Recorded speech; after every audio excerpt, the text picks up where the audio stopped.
Yeah, the more the merrier. Let's pile them in. Yeah, come on up. Yeah, absolutely. Pile them in here. We can slide stuff down a little bit. Yeah. We don't want to. No, pile in here. I don't want to get in the way of these beautiful graphics here. Sure. Yeah, absolutely. Yeah, this is bipartisan. We really. Hi, Roth. It's nice to meet you.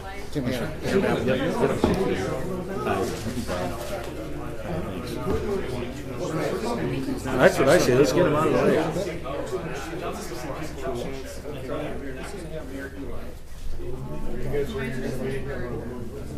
Yeah, we can just get a little more room. Yeah, I mean, gems.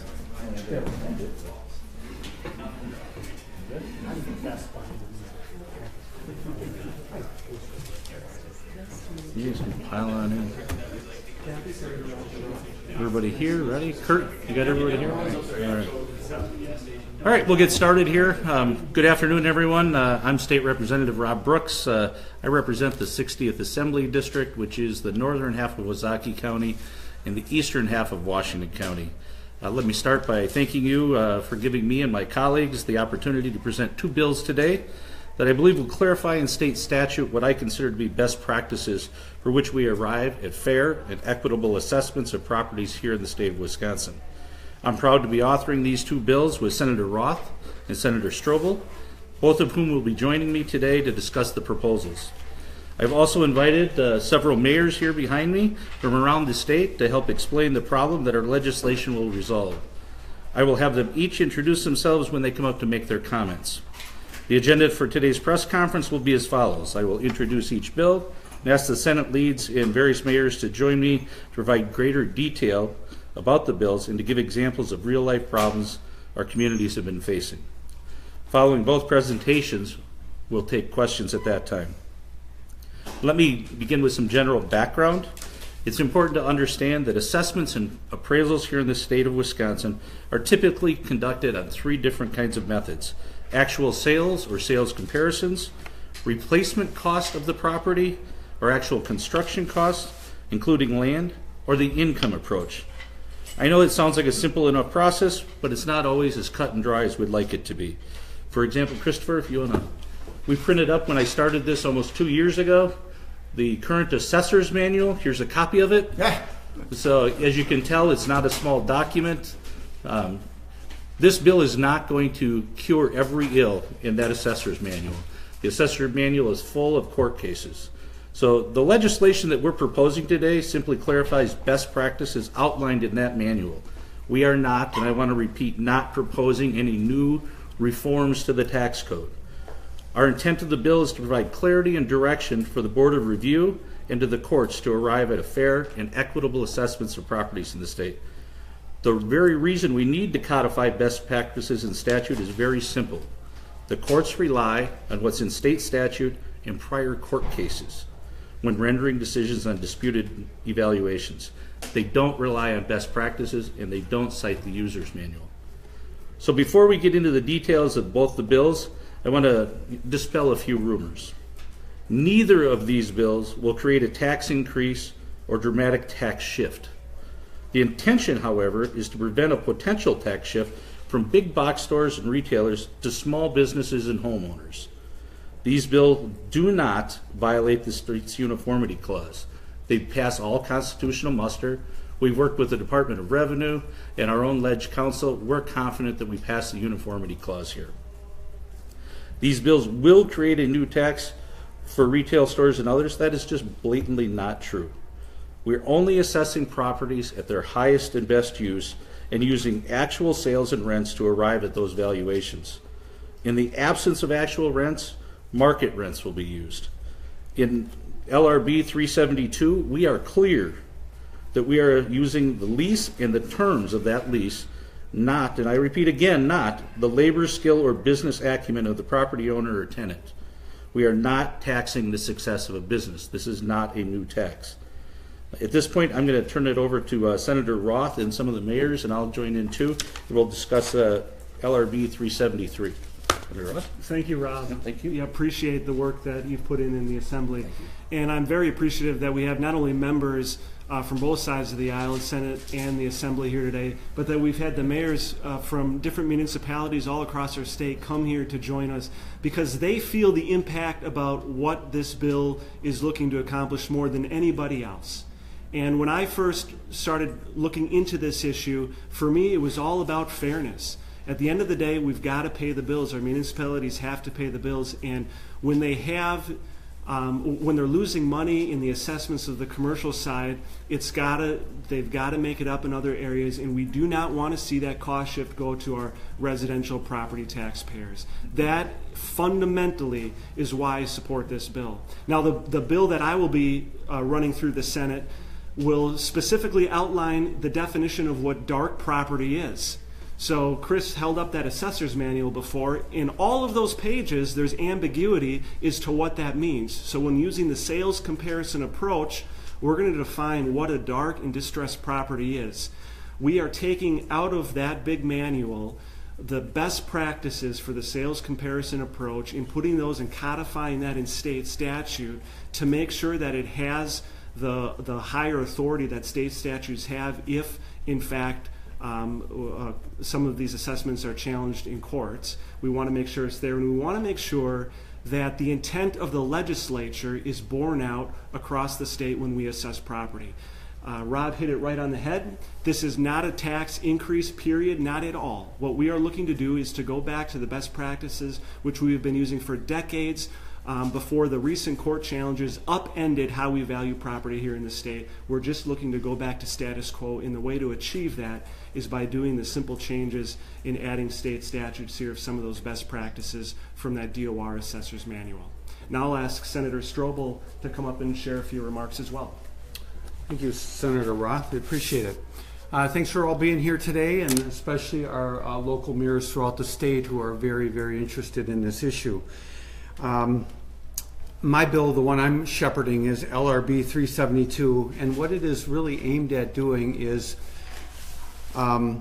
overturning the effect of that Supreme Court ruling in 2008 regarding the Walgreens store. That's really what this is looking at doing, because really the courts kind of hijacked the approach that we have used for decades in the state of Wisconsin to value real estate at its fair market value. I mean, that's what our tax code is based upon, fair market value, and that's really what our uniformity clause comes down to in the end. And again, it was that Walgreens case, but it applies to other businesses and industrial property on occasion also. But what we need to do is we need to examine the lease. That's how we're going to come up with the value for these properties. And right now, because of this court case, we are precluded from looking at that lease. And you know, I've worked in real estate my entire professional life. It's what my background is. And you know, when I hear some of these things that are being said, I mean, that's just not the process of determining what the value of real estate is, to determine the fair market value. And I'm certainly a strong advocate for a good business environment in our state. And I think most people in this building would think I would be the last one to ever advocate for any type of a tax increase, as I am. But this isn't any type of a tax increase. This is just going back to the environment that we were in prior to this case in 2008. You know, there were fights with assessors before 2008, and there's going to be fights with assessors after 2008. But this really just allows our assessors to do their job, to look at the value of these properties and to consider the income approach when doing so. You know, the irony of it is you can have someone who owns one of these buildings, and one day they'll be in the assessor's office arguing for one value, and the next day they'll be trying to sell it for twice as much. Now, how's that fair market value?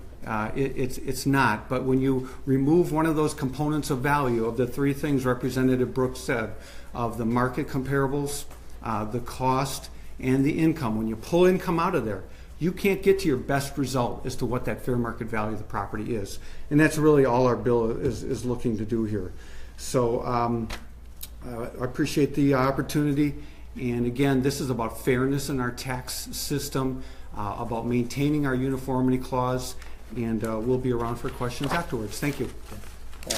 any of the mayors want to come up and give some specific examples of this thing? Make sure you introduce yourself first. Sure.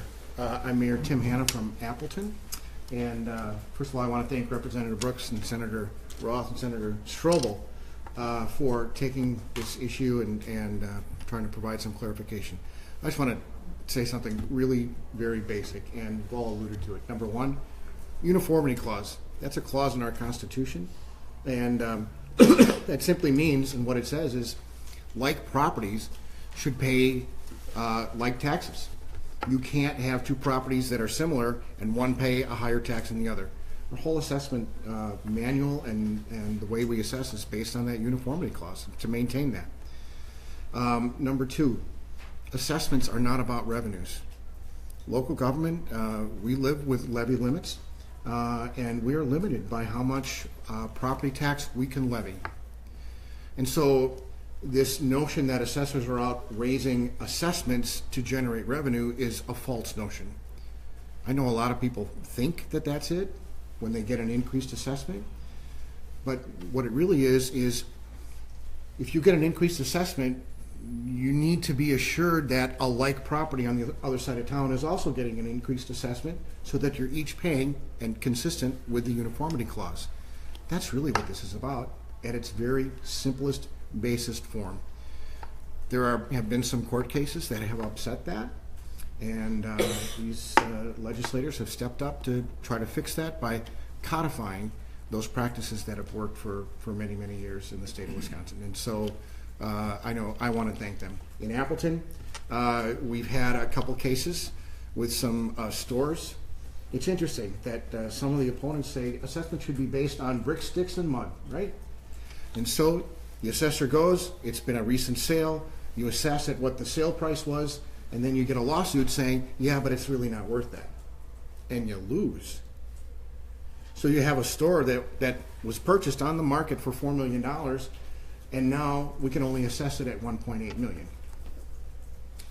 And I understand from a business point of view trying to argue that, but from a fairness point of view, if I'm a like business, or I have a like valued piece of property on the other side of town, then now I'm paying more of that levy than a like property on the other side of town. And so this is really about fairness. This isn't about taxes or revenue. It's really about fairness. Mayor Hanna. Oh, we'll do questions at the end. Okay. I just do want to point out on this chart over here, we have Appleton, and a store that's sold in that area was assessed at 1.9, sold for $4.5 million. So, and these are arm's length transactions. They're not sale, lease back, or anything. So when that happens, the owner of that property will sue the city of Appleton, and the city of Appleton will have to refund, in some cases, hundreds of thousands of dollars in overpaid taxes, allegedly. But it's hard to argue when we use three assessment methods: the income approach, comparable sales, or the sticks and muds, as they say. Hard to argue that should not be assessed at $4.5 million, because some investor, whether it be a REIT, a pension fund, someone, thought the return on their investment was worth paying $4.5 million. So clearly the $4.5 million is established by the income approach and by the sales approach in that case. Anybody else want to step up? Yep, go ahead. Kathy Eli, the mayor of Wauwatosa, which is in southeastern Wisconsin. Mayor Hanna did an excellent job of describing the overall issue, and I think it is important to talk about some specific examples. The city of Wauwatosa, which is about 48,000 people, currently has 12 cases. We have 12 active appeals right now on multiple year assessments. So it's not just that the appeal comes in one time and is adjusted. It is year after year after year.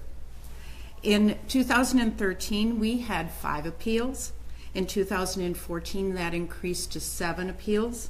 And now for 2016, we have 12 appeals. We recently had a Walgreens property that came in to contest their assessment. And within a week after that, the property sold for $8 million, and they were claiming it was worth under $4 million. So it's pretty hard for us to understand how this can appear equitable, how this can be justified. We also have the case of a very large major shopping center that's in our community. And for their latest appraisal for financing, they claimed it was worth $665 million, but for assessment purposes, they're claiming it's worth $299 million. What this does, if they win these cases, it shifts the tax burden to the individual property owners and the small businesses. And if this continues, the shift to our individual property owners will be approximately $386. That's pretty hard for me to explain to my constituents when we are making such a great effort to keep our expenses at just maintaining and keep the services at the high quality that people expect. So it's hard for us to say, well, no, we're not raising the revenue of the city, but yes, your tax bill is going to be $386 more in the next year. That is hard for anyone to understand. The other thing that concerns us is that right now we're dealing with retailers, and retailers actually use a disproportionate amount of our police services. Nature of the business, we understand that. But what we're concerned is if this continues, it's going to move on to other types of commercial buildings. And who knows, individual property owners have, at that point, have every right to jump on the bandwagon. It's just a spiral, a downward spiral for all of our communities. And the mayor did bring up a couple of points. And here's another example, as she pointed out, $3.4 million, and it sold for $8.7 million. So the question I want you to ask, if my opponents get up and talk about this bill, is what are they putting on their application for that loan? Are they listing this $8.7 million as their asset, or are they listing the $3.4 million? Are they filing fraudulent, appraisals? I don't think so. They have appraisals to verify that value. What are they putting on their tax returns for depreciation? So throughout the process, they're using that higher valuation, but when it comes to assessment in the tax code, they're trying to fight that assessment. So another mayor, want to step up? Good afternoon. My name is Craig Sadonico. I'm mayor in the city of West Bend. Thanks to our legislators for taking up this important topic. West Bend, we have a pretty smart, intelligent community, and I think we understand the issue, and that is there's a loophole in the law. Some smart folks identified that loophole. Some businesses, such as Walgreens, are choosing to exploit that loophole to the detriment of our homeowners, agricultural uses, commercial properties, and small business. We're simply asking for that loophole to be closed. A real-world example is that West Bend has 2 Walgreens stores combined. They sold most recently for $14 million combined. Through court action, they are now being assessed at less than $5 million, approximately a third of the sales price. What that means to us is about $175,000 in revenue split up between the city, the county, Tech College, and our school district. Checks had to be cut back to Walgreens, and in fact our West Bend School District cut an $80,000 check back to Walgreens, of course more than the equivalent of a full-time equivalent educator. So we're simply asking for the loophole to be closed. I'm a small business guy. Mayor in West Bend's a part-time gig. So I fully understand and appreciate that we're not raising any taxes whatsoever. We really just want to go back to pre-2008 methods of assessing properties at their highest and best use. Thank you. Check amount that you sent back to West Bend, 100. sent back to Walgreens. School district sent back about $80,000. Overall, it's about $175,000 between the county, Tech College, and the city and school district. Next. My name is Michael Polikoff. I'm the village administrator for Pleasant Prairie, Wisconsin, and Kenosha County. I'd like to thank the legislators for preparing this legislation. One of the most difficult things a community deals with at certain times of the year and really through the budget time is to be able to look people in the eye and guarantee there's equity in how their assessments were calculated and it's fair. No one's getting ahead of the game. And what's evolved recently with the change in leased properties and dark stores is that doesn't exist anymore. And through some court cases that have allowed that to occur since 2008, then you look at other states where that's been permitted to go on, it's devastated communities.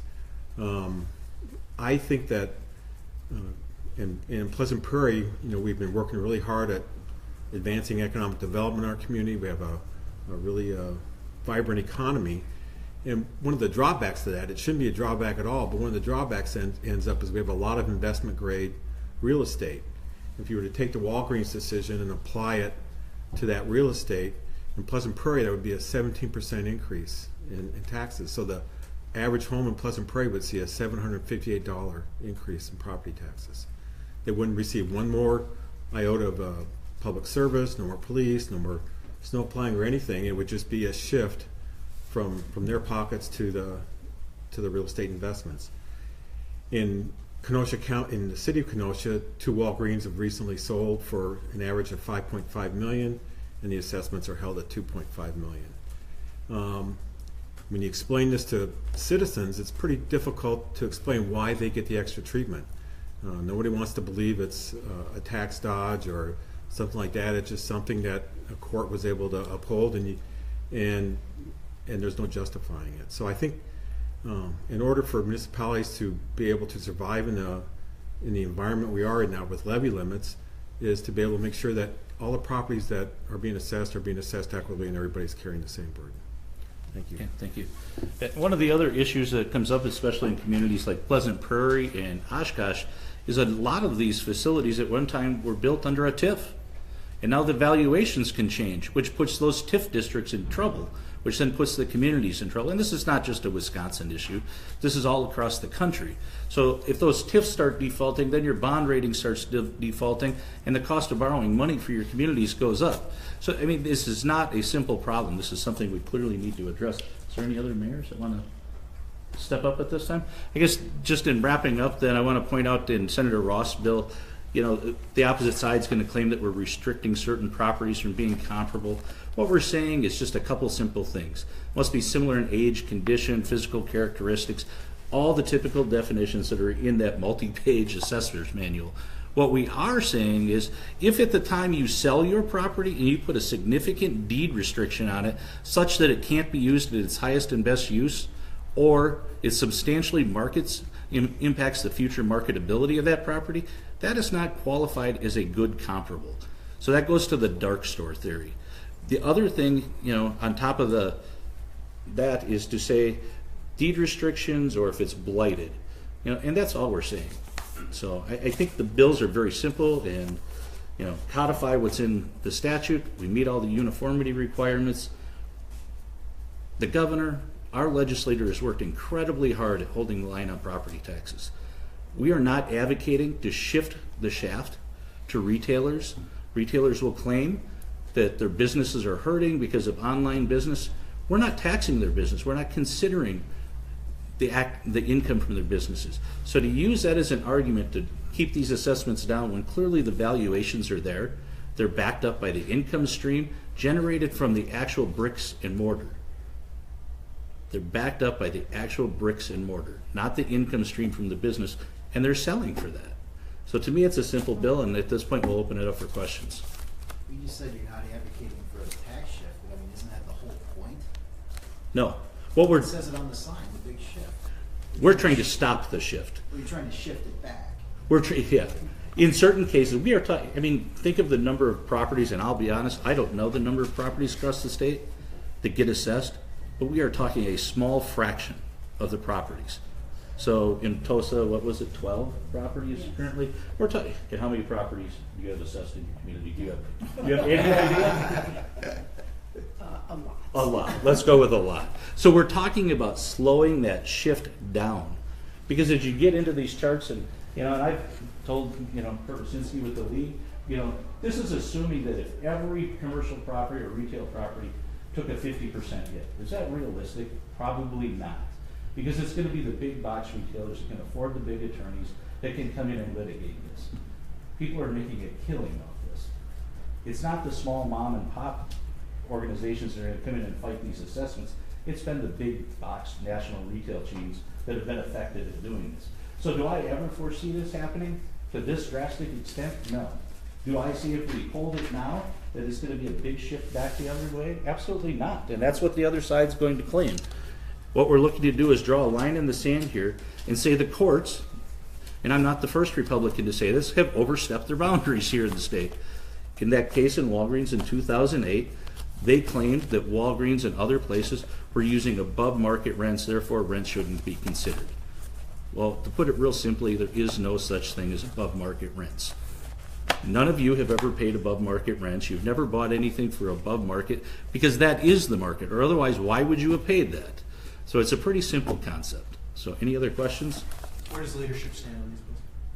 Well, I am in leadership, and so is Senator Roth. So I would say we're in good shape. You know, clearly, we're going to be fighting people that are normally our allies in the Republican Party here in the state. But myself, you know, Senator Stroebel, Senator Roth, we're the last people that want to see a tax increase or a dramatic tax shift or whatever they want to call it. This is just good business, and it affects every single large community in this state. Where's the governor on this? I'm not going to speak for the governor. Have you spoken to the governor? I talked to him a while ago. I'm not going to speak to where he's at on this. I think it's fair to say the governor has been a huge proponent of holding the line on property taxes. So, and it's important to understand that if the equalized value in a community drops down, the tax rate goes up on everyone.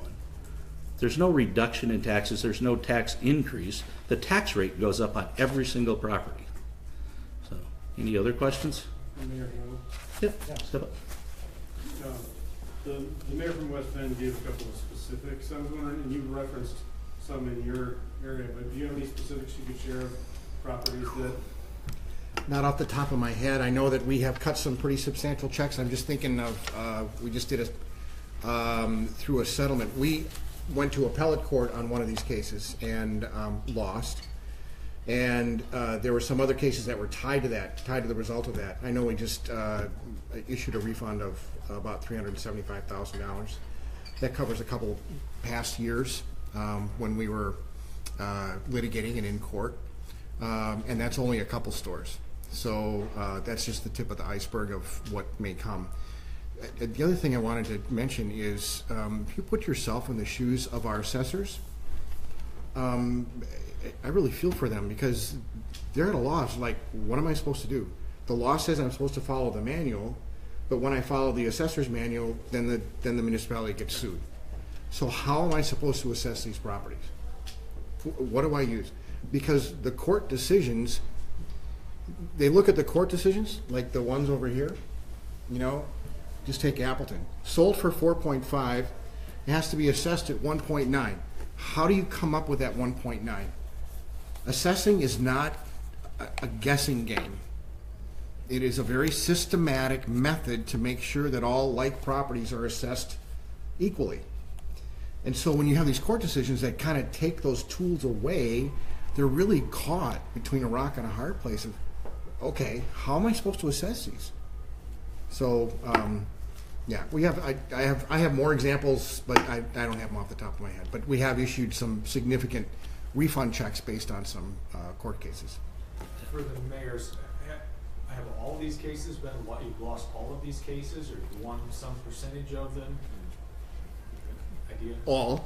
We haven't won any. And I think part of it is that first case kind of sets a precedent, and then future cases cite that. Then future judges in other cases, they cite that. Even though the evidence may be a little different, it's really hard to overcome that first precedent-setting decision. And in our case, we felt like the reason that we made the decision to go to the appellate court was because we had presented so much evidence that was different than the original court case, and the appellate court they said no. And so it's really hard to overcome once that precedent is set. And I'm not an attorney. If there's attorneys that can back me up on this, but once that precedent is set, it's really hard to go back and win against that precedent. We've tried different methods, but no, as far as I know, we've lost all of them. When you're looking for examples, there was a case in Janesville where a large box retailer acquired some property for about $9 million, and these are rough numbers, put improvements on that for $11 million for about a $20 million total purchase. The city came out with an assessment less than that, 16 million. It was challenged. It got lowered again. And that national change is asking for the assessment to be about 1/3 of the actual acquisition and construction costs. So the opponents are going to claim you should tax on brick and mortar, but they really don't want that either. So that's why we go back to the three methods. We're not advocating for any one, but a combination of all three. So any other, yep. Since I work here in Madison, and the three legislators are all from outside the area, but since the case you've been referencing is 2008 here, have any of the local legislators wanted to jump in with you to do something on this? I don't think we have anyone here from Madison. That's what I'm saying. Yeah. Is anybody partnering with you to work on this, since their area is the one that set the precedent? I have not reached out. We just put out the co-sponsorship memo today. I think we're going to have some pretty broad bipartisan support. Statewide impact. Yeah, it's, is Gordon here? You want? Yeah, I mean, I represent Oshkosh, and I think every municipality in the state has watched this happen and has that same concern that they're going to be the ones that are next. And this has been happening state by state. They referenced the attorneys earlier that are making a ton of money on behalf of these chains, and they keep going to states to do this. And so I really appreciate the effort of my colleagues getting this together to try to put a halt to this now, because if we don't get it done this session, it's only going to continue to get worse, and we're going to see that shift continue to happen. But I'm sure we're going to have support from Madison legislators, and I think this will be a priority for the municipalities in Dane County. You ask, I give. There you go. Don't expect this all the time, though. Right. I'm Mark Clear. I'm an alder here in Madison, and had to painfully vote for an almost $500,000 refund to Walgreens on the original case in 2008. And I'm very hopeful that the Madison legislative delegation will join in on this. I think it's a very nonpartisan issue and affects all cities in the state, and Madison has been hit especially hard by it. Any other questions? Any expectation for how these bills will move through the committee process? Well, if I can just say, I think what we're looking to do here is we're not trying to rush anything. Obviously, the priority for the legislature right now is to get the budget moving and get the budget done. But by introducing it now, it gives us the time to work through the building and to talk with our colleagues, because they're kind of complex. You saw how thick that assessor's manual was. These are complex issues, and it's going to take time. We're going to do our due diligence with reaching out to the other members of the Assembly and the Senate and try and build consensus, since my hope that we'll be in a position early this fall to see these bills move forward. Okay. Any other questions? I see the numbers here all over the place, but can you give us a real good idea of how much money has been lost, or shifted or moved? I mean, and how many years? Well, a lot of it's happened since 2008. A lot of these court cases prior to that were based off the Assessors Manual, which was revised. Kurt, do you remember, was the Assessors Manual done right after that, correct? So 2009, 2010, the Assessors Manual was updated, and the courts haven't gone back to the updated manuals since then, to reflect those best practices. So the actual dollar amounts to date, I don't have off the top of my head, but I can certainly get those for you. Okay. Any other questions? Okay. If not, thank you very much for coming out. Appreciate it. Thank you, guys. Nice job. Thank you. Nice job, Rob.